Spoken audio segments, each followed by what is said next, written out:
সমাজে শের-ই-বাংলা একে ফজলুল হকের আদর্শ ছড়িয়ে দেওয়ার আহ্বান জানিয়েছেন তথ্য সম্প্রচার মন্ত্রী জহির উদ্দিন স্বপন।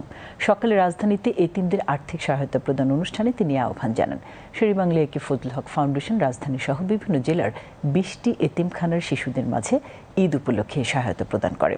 ফাউন্ডেশনের সভাপতি মোহাম্মদ আবু হানিফের সভাপতিত্বে অনুষ্ঠানে আরও উপস্থিত ছিলেন সাবেক তথ্য সচিব সৈয়দ মারগুব মোর্শেদ। তথ্যমন্ত্রী বলেন, রাজনীতিবিদদের চেয়ে শের-ই-বাংলা একে ফজলুল হক ছিলেন একজন সমাজ সংস্কারক। জমিদারি প্রথা থেকে কৃষকদের রক্ষা করেছেন তিনি। অনুষ্ঠান শেষে সাংবাদিকদের এক প্রশ্নের জবাবে তথ্যমন্ত্রী বলেন, শিশু রামিসা হত্যা দ্রুত বিচার নিশ্চিতে কাজ করছে সরকার।